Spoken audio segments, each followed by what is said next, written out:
Alright everyone, welcome back to another Star Wars Galaxy of Heroes video with Fat Phil, and today we want to kind of take a minute and just talk about the, era situation, the Coliseum, and what your free-to-play guide / mini spender, what do you do with your resources right now?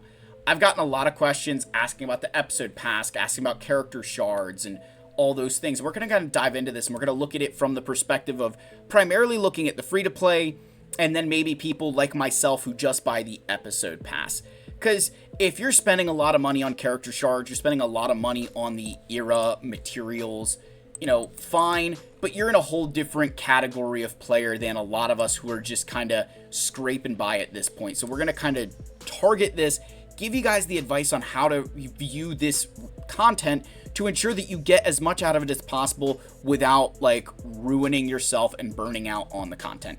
So let's get in here and let's focus on the era, Coliseum, and how to allocate your resources accordingly.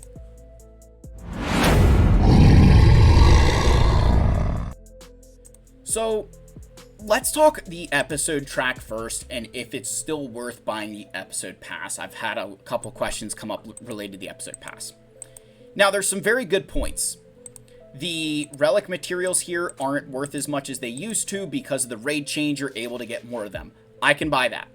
I can also completely get behind, and I am very much in this boat with Capital Games of these materials are basically worthless to any player who has a lot of Kyrotech, because I can't take this and scrap it into droid brains. I cannot scrap it into arrow magnifiers. So I am very, very passionate and will be very vigorously asking for them to add that as a scrappable piece here, because I think that it just would be a much better situation for all players intended who buy this pass, right? Either you use it or you can get it in other places. But all of that said, I still think this is the best $20 you can spend in the game every single month. I still think the relic materials here have a lot of value. Even if they're not quite as valuable as they once were, it still is additional materials over someone who's not purchasing it. You're getting extra Omicrons every single month, which is awesome. But the most important part of this, in my opinion, is the extra episode currency. This currency here is extremely valuable, and for a couple different reasons. So, obviously the focus datacrons are really nice. There's extra Omicrons, but they added signal data. Now, a lot of players will say, well, I'm going to buy the signal data, so you're not going to get ahead on me. Well, that takes away from Omicrons you could purchase, or mod materials that you can purchase, or character shards, or Kyrotech, or whatever it is.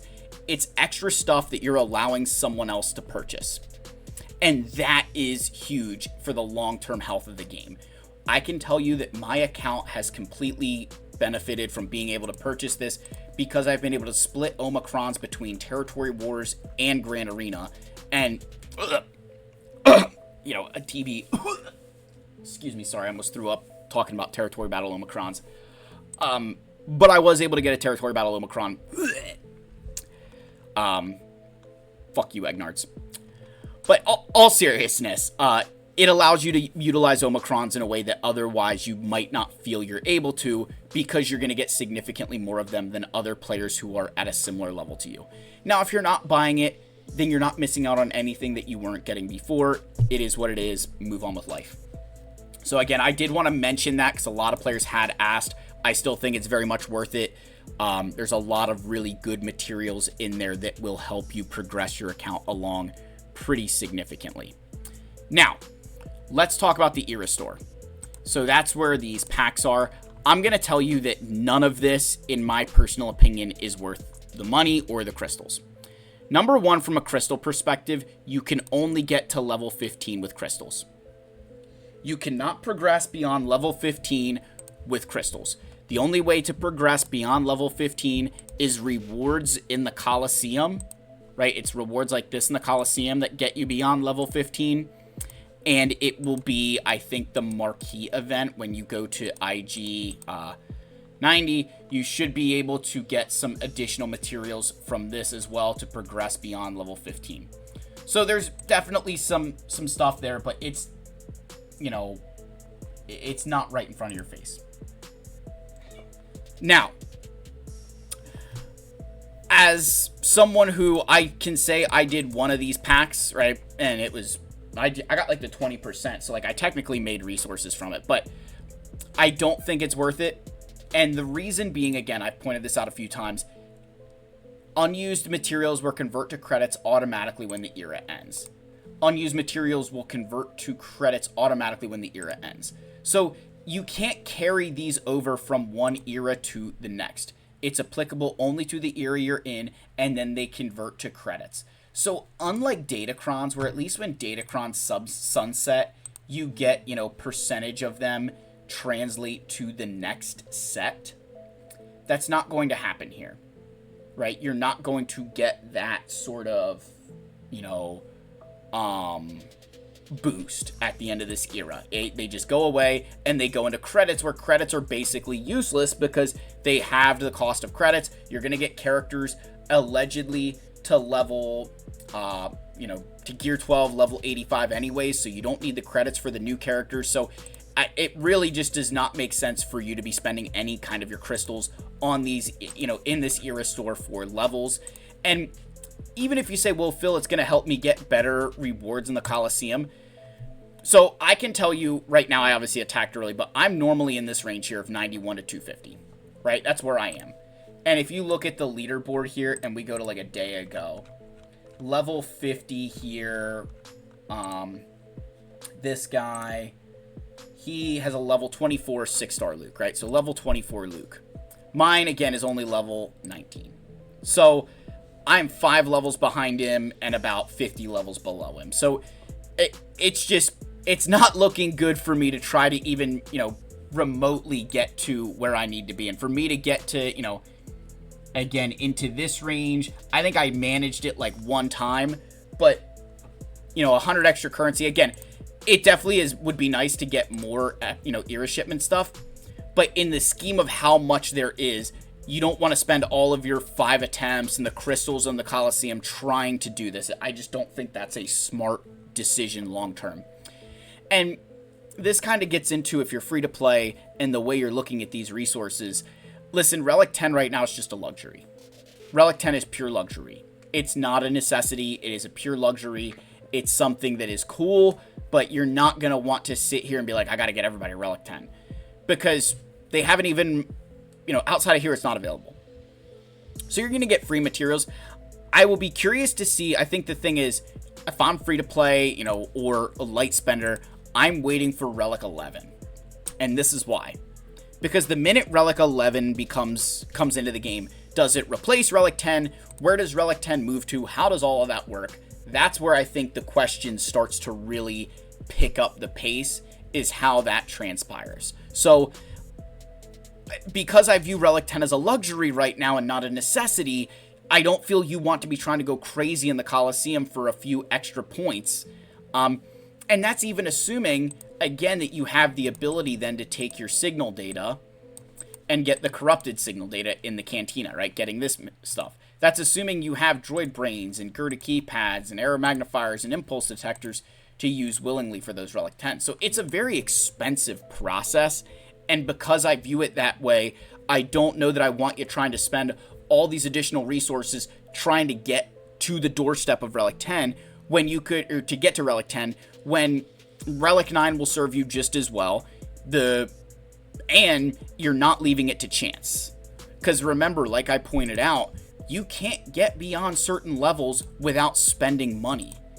So you don't want to bank on potentially getting into this range, every once in a while and spend hundreds of crystals doing that. That's just not a smart process whatsoever. I don't think that is a good long-term healthy decision for your account. I'd rather just kind of bide my time and use my crystals in the legacy content regardless.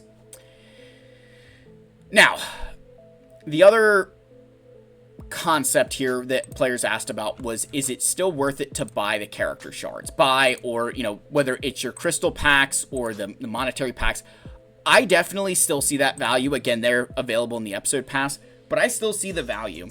And I've always seen the value in this as a player who gets bottlenecked by character shards. If you guys remember when I was farming for Hondo not that long ago, I literally said that the only thing stopping me was character shards. That's the only thing that kept me from getting Hondo, was I needed character shards for Captain Silvo. So the similar thing is going to happen with Luke and Asajj and IG-90 and Barriss and Duels and Vader and, Yobaka. All of those characters, I'm just going to end up getting bottled by, do I have the shards? So I'd rather spend my resources on the bottleneck that's actually killing me, which is the shards. So that's definitely still an area that if you were doing that before, I would continue to push for the shards, because I think long term that's a lot more beneficial, because again, we're viewing Relic 10 as that luxury and not as something that's a necessity. The final thing that I'm going to tell you, if you're a part of this system and you're like, this isn't right, this isn't fair, I think there were a lot of players, if you go to the global leaderboard, right, you look around, there's a lot of players who I think spent a lot of money on their Luke. And again, I'm not like purely picking on this guy, but like level 80 Luke, go here. TK421, by the way, shout out Sigma Alliance, shout out TK here, right? Level 80 Luke, like he's spent a lot of money to do that. That doesn't happen, you can't get to, we know he's done it. Like it's kind of obvious at this point, right?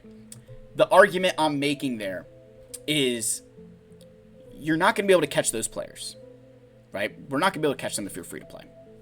So don't even try. Right? It's not worth your time. I think there's players now like TK, he's one where I know that's just the way that he's always kind of played this game.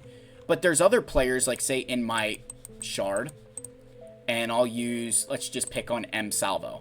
Player like this, 10.4 million GP, right? Got a pretty decent account, but look, level 24 Luke, 6-star. If we go to the rest of their account and we look at some of the bottom characters, like they weren't really wailing on Quiggold and the Pirates and the new batch. And if we go to Forlom and Zuckuss, right? Like they're, Forlom here, they weren't really super participating. And I don't even see, do I see Zuckuss here anywhere? Right? I don't even see Zuckuss in this account.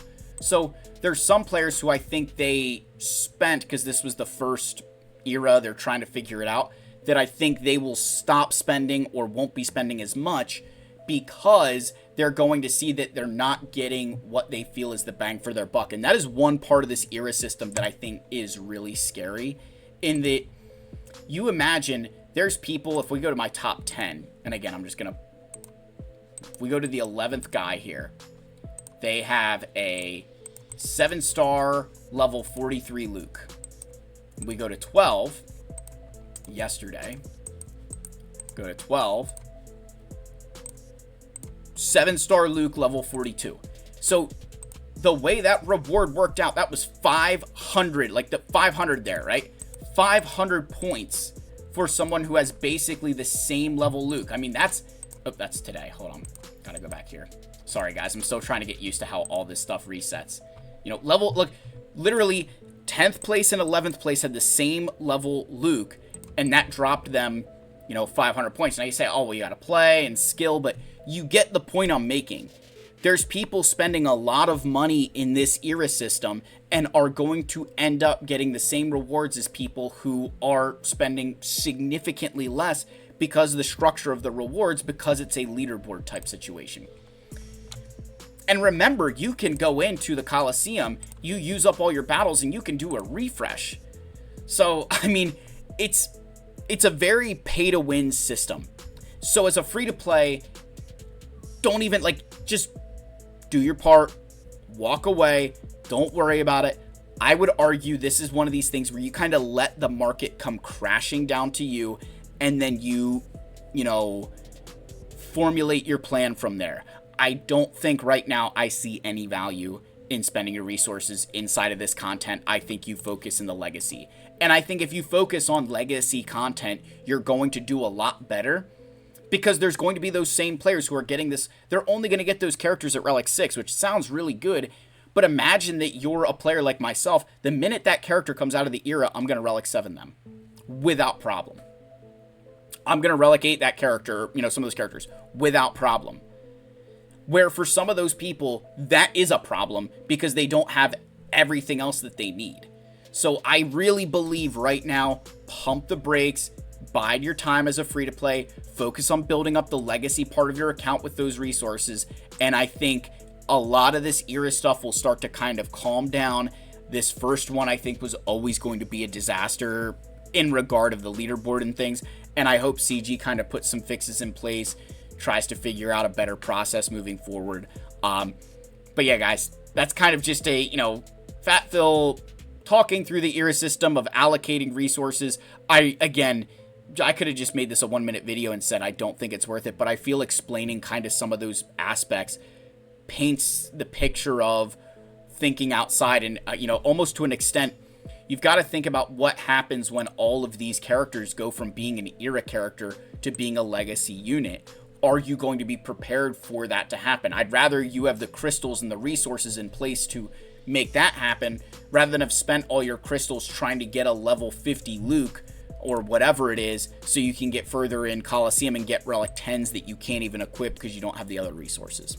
So that's the video, folks. Like, subscribe, comment. Love you all. May the force be with you. I'll see you in the next one. Cheers, my friends.